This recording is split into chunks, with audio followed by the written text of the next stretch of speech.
Shalom. Puji Tuhan, kita berjumpa kembali di dalam sharing firman Tuhan. Sebelumnya mari kita berdoa.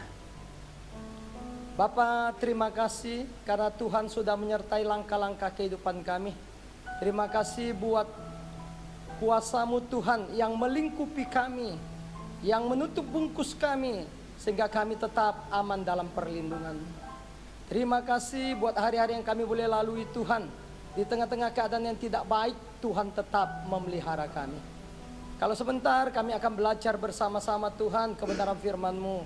Roh Kudus urapi kami. Kiranya pengurapan-Mu menolong kami mengerti. Pengurapan-Mu menolong kami untuk hidup tinggal dalam firman-Mu. Terpujilah Engkau Tuhan, ini doa kami.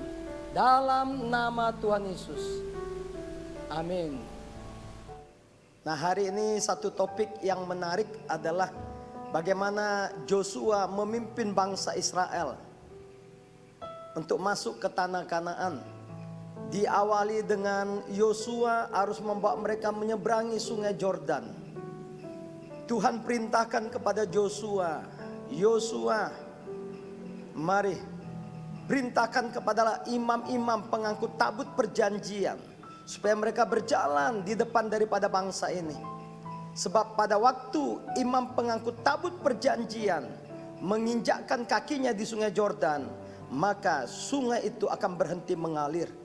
Seperti yang dicatat di dalam Alkitab, maka benarlah air yang dari hulu itu berhenti menjadi satu bendungan yang tinggi. Maka air yang di hilir itu mulai kering. Sehingga sungguh orang-orang Israel ini bisa menyeberangi sungai Yordan semuanya. Dan setelah itu ada satu lagi yang dicatat dalam Joshua pasal yang ke-6. Bahwa Tuhan menyerahkan Jericho ke dalam tangan orang Israel. Nah, puji Tuhan, Tuhan berjanji untuk menyerahkan Jericho. Ketika orang-orang Jericho ini mengetahui bahwa Tuhan membawa orang Israel menyeberangi sungai Yordan, maka Jericho itu ditutup. Apa yang diperintahkan Tuhan, maka Tuhan perintahkan kepada Yosua, Yosua, mari bawa semua orang Israel untuk mengelilingi Jericho ini 1 kali 1 hari. Selama 6 hari kelilingilah. Dan hari yang ke-7, 7 kali kamu kelilingi. Dan pada waktu ke-7 kali, maka berteriaklah mereka. Alkitab mencatat, rubuhlah tembok Jericho. Tetapi ada sesuatu yang menarik yang dicatat di dalam Joshua pasal yang ke-6. Sebelum Jericho itu diserahkan kepada orang Israel, ada pesan Tuhan. Joshua 6 ayat 17 sampai ayat yang ke-19. Saya akan baca buat kita semuanya. Joshua pasal yang ke-6 ayat 17. Dan kota itu dengan segala isinya akan dikhususkan bagi Tuhan untuk dimusnahkan. Hanya Rahab perempuan sundal itu akan tetap hidup, ia dengan semua orang yang bersama-sama dengan dia dalam rumah itu. Karena ia telah menyembunyikan orang suruhan yang kita suruh. Ayat yang ke-18. Tetapi kamu ini jagalah dirimu terhadap barang-barang yang dikhususkan untuk dimusnahkan. Supaya jangan kamu mengambil sesuatu dari barang-barang yang dikhususkan itu setelah mengkhususkannya, dan dengan demikian membawa kemusnahan atas perkemahan orang Israel dan mencelakakannya. Ayat 19. Segala emas dan perak serta barang-barang tembaga dan besi adalah kudus bagi Tuhan. Semuanya itu akan dimasukkan ke dalam perbendaraan Tuhan. Nah, Bapak Ibu yang dikasih oleh Tuhan Yesus, ini adalah perintah Tuhan, pesan Tuhan. Tapi sayangnya bangsa Israel ini berubah setia. Di Joshua pasal yang ke-7 ayat yang pertama dikatakan demikian. Tetapi orang Israel berubah setia dengan mengambil barang-barang yang dikhususkan itu. Karena Akan bin Karmi bin Jabdi bin Jera dari suku Yehuda mengambil sesuatu dari barang-barang yang dikhususkan itu. Lalu bangkitlah murka Tuhan terhadap orang Israel. Ada yang namanya Akan bin Karmi bin Jabdi bin Jera dari suku Yehuda, itu mengambil barang-barang yang sudah dikhususkan itu. Apa yang terjadi? Apa akibatnya? Ketika di Yosua pasal yang ke-7 mereka berperang dengan orang Ai, maka dicatat Bapak Ibu, Israel kalah. Yosua pasal yang ke-7 ayat yang ke-5 dikatakan demikian. Yosua 7 ayat yang ke-5. Sebab orang-orang Ai menewaskan kira-kira 36 orang dari mereka. Orang-orang Israel itu dikejar dari depan pintu gerbang kota itu sampai ke Shebarim. Dan dipukul kalah di lereng. Lalu tawarlah hati bangsa itu amat sangat. Nah Bapak Ibu yang dikasih oleh Tuhan Yesus, mereka jadi kalah terhadap kota Ai. Padahal ketika mereka mengintai kota Ai, maka dikatakan tidak perlu mengirim banyak pasukan. Mereka tidak memiliki kekuatan. Tapi karena mereka melanggar perintah Tuhan, maka Israel kalah atas kota Ai. Dan Allah berfirman di dalam Yosua 7 ayat 12 bahwa Tuhan tidak akan menyertai mereka lagi jika barang khusus itu tidak dipunahkan. Yosua 7 ayat 12. Sebab itu orang Israel tidak dapat bertahan menghadapi musuhnya. Mereka membelakangi musuhnya sebab mereka itu pun dikhususkan untuk ditumpas. Aku tidak akan menyertai kamu lagi jika barang-barang yang dikhususkan itu tidak kamu punahkan dari tengah-tengahmu. Nah Bapak Ibu yang dikasih oleh Tuhan Yesus, maka dicarilah orang yang berubah setia itu.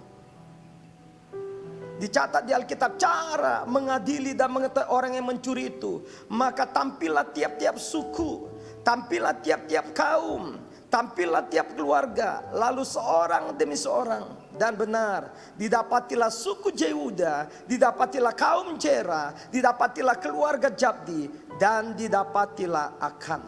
Yosua 7 ayat 17 sampai ayat 18 dikatakan begini. Yosua 7 ayat 17 dan ayat yang ke-18. Ketika disuruhnya tampil ke muka kaum Yehuda, maka didapatinya lah kaum Jera. Ketika disuruhnya tampil ke muka kaum Jera, seorang demi seorang, maka didapatilah Jabdi. Ketika disuruhnya keluarga orang itu tampil ke muka, seorang demi seorang, maka didapatilah Akan bin Karmi bin Jabdi bin Jera dari suku Yehuda. Hukumannya maka kalau kita baca Yosua 7 ayat 24-25, hukuman terhadap orang yang berubah setia. Maka di Yosua 7 ayat 24-25 dikatakan, kemudian Yosua beserta seluruh Israel mengambil Akan bin Jera dan perak, jubah dan emas sebatang itu, anak-anaknya laki-laki dan perempuan, lembunya, keledainya dan kambing dombanya, kemahnya dan segala kepunyaannya. Lalu semuanya itu dibawa ke lembah Akor. Ayat yang ke-25. Berkatalah Yosua, seperti engkau mencelakakan kami, maka Tuhan pun mencelakakan engkau pada hari ini. Lalu seluruh Israel melontari dia dengan batu. Semuanya itu dibakar dengan api dan dilempari dengan batu. Lalu surutlah murka Allah. Bapak Ibu yang kasih Tuhan Yesus. Nah, tempat di mana hukuman itu dilakukan, maka disebut tempat itu adalah Akor. Di dalam kamus Alkitab, Akor itu artinya kesukaran. Dalam bahasa Ibraninya Akor itu adalah kesulitan. Yosua 7 ayat yang ke-26 dikatakan, Yosua 7 ayat 26. Sesudah itu didirikanlah di atasnya suatu timbunan batu yang besar, yang masih ada sampai sekarang. Lalu surutlah murka Tuhan yang bernyala-nyala itu. Oleh sebab itu nama tempat itu sampai sekarang disebut Lembah Akor. Nah Bapak Ibu yang dikasih oleh Tuhan Yesus, kalau kita lihat Yosua pasal yang ke-8, puji Tuhan, kota Ai itu dikalahkan bangsa Israel. Nah mari kita lihat, ketika barang-barang yang dikhususkan bagi Tuhan itu diambil, maka orang itu akan dihukum. Di mana dihukum? Di Lembah Akor. Sekali lagi, Akor artinya adalah kesukaran, kesulitan. Sebab itu janganlah kita mengambil barang-barang yang dikhususkan untuk Tuhan. Sebab sepanjang hidup kita, waktu kita mengambil barang-barang yang dikhususkan untuk Tuhan, kita akan mengalami kesukaran, kita akan mengalami kesulitan. Dan tahukah Bapak Ibu, salah satu yang dikhususkan bagi Tuhan adalah persepuluhan. Sebab itu mari, hari ini kita belajar bersama-sama tentang persepuluhan. Nah, di dalam Imamat pasal yang ke-27 ayat yang ke-30, saya akan baca buat Bapak Ibu. Imamat 27 ayat 30. Demikian juga segala persembahan persepuluhan dari tanah, baik dari hasil benih di tanah maupun dari buah pohon-pohonan adalah milik Tuhan. Itulah persembahan kudus bagi Tuhan. Nah, ini disebutkan persembahan persepuluhan. Setiap kali kita mendengar kata persepuluhan, pasti Bapak Ibu kita ingat dengan ayat yang paling sering kita baca tentang persembahan persepuluhan ini, yaitu Maleakhi 3 ayat yang ke-7 sampai ayat yang ke-10. Nah, sebelum kita bahas lebih lanjut tentang persepuluhan ini, alangkah baiknya kalau kita baca Maleakhi pasal yang ke-3 ayat yang ke-7 sampai ayat yang ke-10. Mari kita perhatikan sama-sama. Sejak zaman nenek moyangmu, kamu telah menyimpang dari ketetapanku dan tidak memeliharanya. Kembalilah kepadaku, maka aku akan kembali kepadamu, firman Tuhan semesta alam. Tetapi kamu berkata, dengan cara bagaimanakah kami harus kembali? Ayat yang ke-8. Bolehkah manusia menipu Allah? Namun kamu menipu aku. Tetapi kamu berkata, dengan cara bagaimanakah kami menipu engkau? Mengenai persembahan persepuluhan dan persembahan khusus. Kamu telah kena kutuk, tetapi kamu masih menipu aku. Ya kamu seluruh bangsa. Ayat yang ke-10. Bawalah seluruh persembahan persepuluhan itu ke dalam rumah perbendaharaan, supaya ada persediaan makanan di rumahku. Dan ujilah aku, firman Tuhan semesta alam. Apakah aku tidak membukakan bagimu tingkap-tingkap langit dan mencurahkan berkat kepadamu sampai berkelimpahan. Mari kita sama-sama belajar secara etimologi dari persepuluhan. Persepuluhan itu dari kata 10. Sebenarnya bukan perpuluhan yang dari kata dasar puluh. Dalam bahasa Ibraninya persepuluhannya adalah ma'asar atau ma'asar. Berasal dari kata asar atau 10. Bahasa Yunaninya apodekato. Berasal dari dekato. Berasal dari dekato, 1/10. Yang aslinya adalah 10. Nah, muncul pertanyaan bagi kita, apakah persepuluhan itu? Ini banyak ditanyakan oleh jemaat-jemaat, orang-orang percaya, apakah persepuluhan itu? Nah, secara matematika, persepuluhan adalah 1/10. Persepuluhan adalah 10% dari hasil pendapatan berkat yang diterima seseorang. Itulah persepuluhan. Nah, pertanyaan yang berikutnya yang sering sekali ditanyakan adalah, apakah persepuluhan berbicara tentang uang? Saya mau beritahu kepada Bapak Ibu, ketika saya mempelajari firman Allah, maka persepuluhan itu bukanlah bicara tentang uang. Tapi persepuluhan yang pertama itu bicara tentang kembali kepada Allah. Seperti pembacaan kita di Maleakhi 3 ayat yang ke-7 tadi. Kembalilah kepadaku, maka aku akan kembali kepadamu. Sebab itu ketika kita mengembalikan persepuluhan kita kepada Allah, itu merupakan satu bukti bahwa kita kembali kepada Allah. Sebab dasar Maleakhi pasal yang ke-3 ini, nenek moyang orang Israel itu meninggalkan Tuhan. Yang kedua, persepuluhan berbicara tentang apa? Persepuluhan berbicara tentang dapat dipercaya.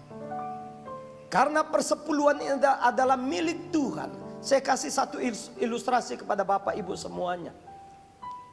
Kalau ketika saudara katakan memakai barang orang lain atau meminjam satu mobil untuk saudara pergunakan, mungkin liburan, maka ketika saudara pakai mobil ini, lalu setelah selesai mungkin 1 atau 2 hari, saudara kembalikan kepada pemiliknya.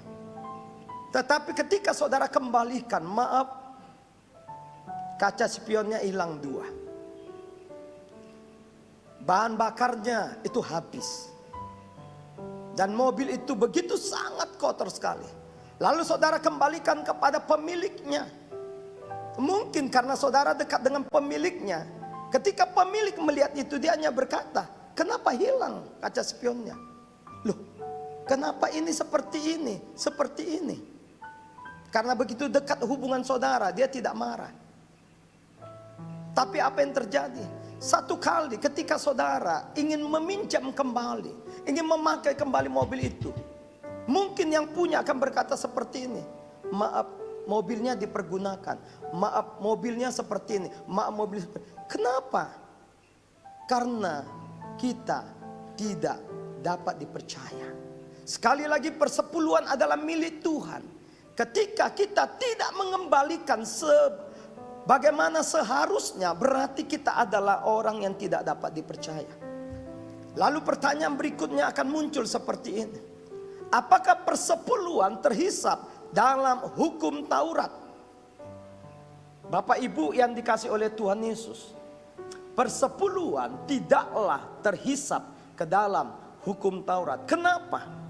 Dalam Kejadian pasal yang ke-14 ayat yang ke-17 sampai ayat yang ke-20. Nanti Bapak Ibu bisa baca. Sekali lagi, Kejadian 14 ayat 17 sampai 20. Bahwa pribadi yang pertama yang dicatat di Alkitab yang mengembalikan persepuluhan adalah Abraham, bapa orang percaya. Nah, kalau kita melihat lebih lagi di dalam Galatia pasal yang ketiga ayat 16 dan ayat yang ke-17. Maka dicatat di dalam Galatia 3 ayat 16 dan 17. Abraham hidup lebih kurang dari 430 tahun sebelum Taurat diberikan Tuhan. Saya baca ayat ini. Adapun kepada Abraham diucapkan segala janji itu dan kepada keturunannya. Tidak dikatakan kepada keturunan-keturunannya seolah-olah dimaksud banyak orang, tetapi hanya satu orang, dan kepada keturunanmu yaitu Kristus. Ayat yang ke-17. Maksudku ialah janji yang sebelumnya telah disahkan Allah tidak dapat dibatalkan oleh hukum Taurat yang baru terbit 430 tahun kemudian, sehingga janji itu hilang kekuatannya. Jadi jelas bahwa persepuluhan tidak terhisap ke dalam hukum Taurat, sebab Abraham memberikan persepuluhan sebelum Taurat itu ada. Lalu timbul pertanyaan yang berikutnya, benarkah persepuluhan itu masih berlaku sampai sekarang? Sebab ada banyak hamba-hamba Tuhan berkata, tidak lagi, persepuluhan tidak lagi berlaku untuk sekarang ini. Nah, mari kita lihat Matius 23 ayat yang ke-23. Matius pasal yang ke-23 ayat 23. Saya baca. Celakalah kamu hai ahli-ahli Taurat dan orang-orang Farisi, hai kamu orang-orang munafik, sebab persepuluhan dari selasi, adas manis dan jintan kamu bayar, tetapi yang terpenting dalam hukum Taurat kamu abaikan, yaitu apa? Keadilan dan belas kasihan dan kesetiaan. Yang satu harus dilakukan dan yang lain jangan diabaikan. Persepuluhan itu masih berlaku sampai sekarang, karena Tuhan Yesus tidak pernah membatalkan persepuluhan. Di ayat yang kita baca tadi Matius 23 dikatakan yang satu harus dilakukan. Apa yang satu itu? Persepuluhan. Jadi persepuluhan harus dilakukan, tetapi yang lain jangan diabaikan. Apa yang diabaikan oleh ahli-ahli Taurat, orang-orang Farisi? Keadilan, belas kasihan dan kesetiaan itu diabaikan. Tuhan tidak pernah berkata bahwa perpuluhan ditiadakan. Tetap mengembalikan persepuluhan, tapi tetap keadilan, belas kasihan dan kesetiaan itu jangan diabaikan. Amin Bapak Ibu. Nah, persepuluhan itu milik Tuhan. Sekali lagi saya ulangi. Persepuluhan itu adalah milik Tuhan. Sehingga kita harus mengembalikannya. Jika kita tidak mengembalikannya, kita disebut pencuri. Bahkan di Maleakhi 3 ayat yang ke-8 itu dikatakan kita perampok, rabet. Maleakhi 3 ayat yang ke-8. Bolehkah manusia menipu Allah, namun kamu menipu aku. Tetapi kamu berkata, dengan cara bagaimanakah kami menipu engkau? Mengenai persembahan persepuluhan dan persembahan khusus. Nah, kata menipu sebenarnya disebutkan, ya, itu adalah perampok, rabet. Nah, pencuri berbeda dengan perampok. Kalau pencuri itu mengambil sesuatu milik orang lain dengan tidak diketahui oleh pemiliknya. Tapi beda, perampok adalah mengambil milik seseorang yang jelas diketahui oleh pemiliknya. Atau bisa kita sebutkan perampok itu terang-terangan mengambil milik orang lain. Nah, karena persepuluhan itu milik Tuhan, maka sebenarnya lebih tepatlah perkataannya itu adalah mengembalikan. Bukan membayar atau bukan memberi. Nah, kenapa? Nah, kata yang dipakai untuk persepuluhan bukanlah membayar atau memberi. Karena apa? Karena kata membayar itu biasanya dipergunakan setelah kita mendapatkan sesuatu, atau setelah kita menerima sesuatu seperti berdagang atau membeli. Kata memberi itu berarti mengandung arti sesuka kita. Apakah kita beri atau tidak, berapa jumlahnya juga menurut kita masing-masing. Padahal sekali lagi persepuluhan itu milik Tuhan. Jadi tidaklah memakai kata membayar atau memberi, melainkan mengembalikan kepada Tuhan. Lalu kita lanjutkan lagi. Persepuluhan itu dari segala sesuatu. Kadang ada orang bertanya, Pak, apakah persepuluhan itu hanya gajiku? Tapi dalam 2 Tawarik pasal yang ke-31, di ayat yang kelima, 2 Tawarik pasal yang ke-31, di ayat yang kelima, saya akan baca ayat ini.